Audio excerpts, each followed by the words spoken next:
வணக்கம் நேயர்களே.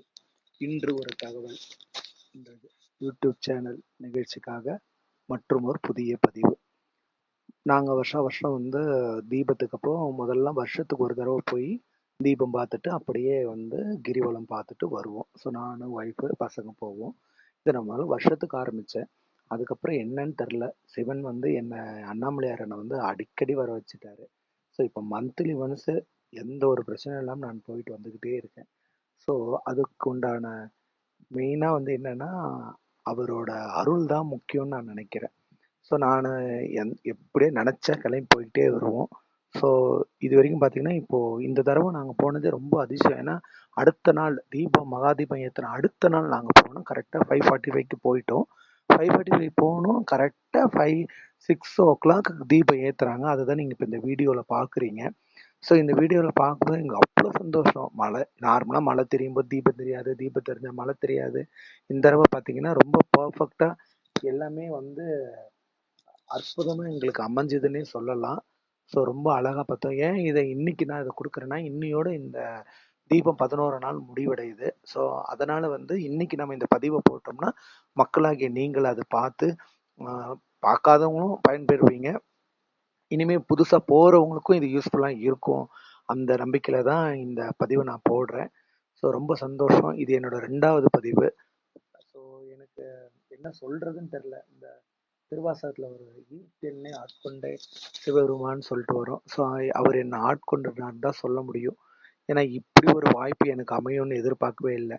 நான் என்னோட இதில் என்ன கொடுத்துருக்கேன்னா, அவர் எனக்கு காட்சி கொடுத்ததாவே நான் கொடுத்துருப்பேன். ஸோ அது வந்து ரியலாக வந்து அந்த வீடியோவில் நீங்கள் பார்க்க முடியும். ஸோ ஒன் பை ஒன்னாக அது உங்களுக்கு வரும்போது உங்களுக்கே அது புரிய வரும். இது நான் ஏன் இப்படி இந்த பதிவு கொடுத்துருக்கேன்ட்டு. ஸோ ரொம்ப சந்தோஷம் எனக்கு இந்த பதிவு கொடுக்கறதுல. இது நார்மலாக இப்போது புதுசாக போகிறவங்க எப்படி போவாங்கன்னா, எப்படி போகிறாங்கன்றது தெரியல. பட் நாங்கள் எப்படி போவோம்னா, இந்த பாருங்க எவ்வளோ பேர் இந்த நம்ம கிரிவலத்துக்காக மக்கள் இப்போ நான் ஒரு 2 years பேக்ல போகும்போதெல்லாம் நான் வீக்லி Tuesdays அப்படி போவேன். ஸோ அப்படி போகும்போதெல்லாம் பார்த்தீங்கன்னாக்கா பெருசாக அவ்வளோ கூட்டம்லாம் இருக்காது. நான் போகும்போது இன்னும் சொல்லப்போனால் ஒரு சில ஸ்ட்ரீட்ஸில் ஆட்களே இருக்க மாட்டாங்க. நான் சொல்கிற 3 years பேக்கு. ஸோ அதுக்கப்புறம் பார்த்தீங்கன்னா கொஞ்சம் கொஞ்சமாக வந்து இதோட மகிமை வந்து எல்லா ஸ்டேட்லேயும் பரவ ஆரம்பிச்சோன்னு பார்த்தீங்கன்னா இப்போ எப்போ போனாலும் கூட்டமாக தான் இருக்குது. என்னன்னா இப்போ வீக்கெண்ட்ஸில் போகும்போது நம்மளால் சாட்டர்டே சண்டே போகும்போது உள்ள உண்ணாமலையம்மனும் தரிசிக்க முடியாது. அது ஒரே ஒரு குறை தான். ஆனால் நம்ம மலையை சுற்றினாலே நமக்கு அந்த அம்பாலோட தரிசனம், நமக்கு அண்ணாமலையார் தரிசனமும் அம்பாலோட தரிசனமும் வந்து நமக்கு கிடைச்சிருது. ஸோ அதனால் வந்து அதை பற்றி நம்ம கவலைப்பட தேவையில்லை. ஸோ எவ்வளோ மக்கள் பாருங்க கூட்டத்தை.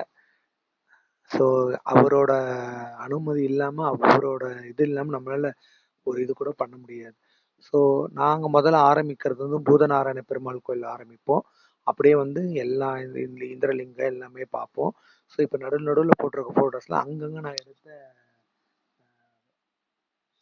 தீபத்தோட ஃபோட்டோஸ் கிளிப்பிங்ஸ் போட்டிருப்பேன். ஸோ அந்த அக்னிலிங்கம், அக்னி தீர்த்தம், ஸோ நிருத்திலிங்கம் இதில் பார்த்தீங்கன்னா ஒவ்வொரு ராசிக்கும் ஒன்று இருக்குது. ஸோ அந்த மாதிரி எல்லாமே என்னால் முடிஞ்ச வரைக்கும் நான் ஃபோட்டோஸ் ஷேர் பண்ணியிருக்கேன் இதில். ஸோ இதில் முக்கியமான போர்ஷன் இதான் நேர் அண்ணாமலையை நம்ம இங்கேருந்து பார்த்தாலும் அற்புதமாக இருக்கும். நேர் உண்ணாமலை அம்மன் கோவில். ஸோ அது ஃபைனலாக ஈசான லிங்கத்தில் முடிச்சுட்டு நம்ம இது பண்ணுவோம். ஸோ இதுதாங்க நம்ம இந்த முக்கியமாக இந்த பதிவில் வந்து நான் சுற்றி வரும்போது போட்டிருக்கிற அந்த அங்கங்கள்லாம் இந்த தடவை என்ன சொல்கிறேன்னு தெரில. எந்த பக்கம் பார்த்தாலும் ரொம்ப அற்புதமான தீப தர்ஷனம்னு சொல்லலாம். ரொம்ப பர்ஃபெக்டாக அற்புதமாக அமைஞ்சிச்சு. ஸோ இது எல்லாமே அவரோட அனுகிரகம் தான். அவர் இல்லாமல் இது வாய்ப்பு இல்லை. ஸோ ரொம்ப சந்தோஷம். ஸோ மக்களாக நீங்களும் போங்க. நாங்கள் இது போக ஆரம்பிச்சதுலேருந்து எங்களுக்கு நிறைய வாழ்க்கையில் முன்னேற்றங்கள் வந்து கண்கூட நாங்கள் பார்த்தோம். ஸோ அதனால தான் நான் வந்து பார்த்திங்கன்னா நிறைய ஆன்மீக தகவல்கள் நிறைய கொடுக்கலான் இருக்கேன். ஸோ எனக்கு தெரிஞ்ச நான் என்னென்னலாம் பரிகாரம் பண்ணேன், எந்த மாதிரியான கோயில்கள்லாம் வழிபட்டேன், ஸோ எல்லாமே வந்து இங்கே ஒன் பை ஒன்னாக தெரியும். ஸோ அது உங்களுக்குமே கொடுக்குறேன். இப்போ இதுதான் இந்த முக்கியமான இது. எனக்கு அருள் பண்ணாருன்னு சொன்னேன் இல்லைங்களா? இப்போ இந்த வீடியோ பாருங்க. ஸோ ஒரு ஃப்ராக்ஷன் ஆஃப் செகண்ட்ஸ்ல வந்து அந்த ரவுண்டா ஃபுல் மூன் டே வந்து வருவாரு. ஸோ அம்பாலும் ஐயனும் வந்து காட்சி தருவாங்க. ஸோ இது எத்தனை பேருக்கு இந்த மாதிரி அமைஞ்சிருக்கும்னு எனக்கு தெரியல. நானே வருஷம் வருஷம் போயிருக்கேன். எனக்கு இந்த மாதிரி ஒரு வியூ வந்து நான் பார்த்ததே கிடையாது. ஸோ நார்மலாக தீபம் எரியிற மாதிரி தான் இருக்கும்.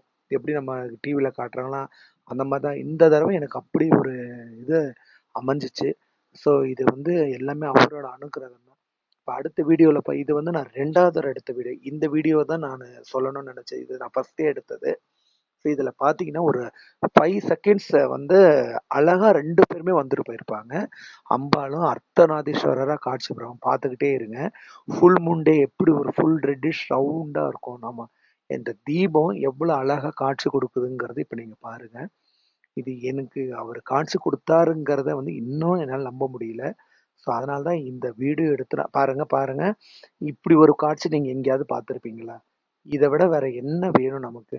அவரை நம்பி நாம போறோம். அவர் நமக்கு வந்து அருள் பாலிக்கிறார். இந்த விட ஒரு சந்தோஷம் வாழ்க்கையில ஏதாவது கிடைக்குமா?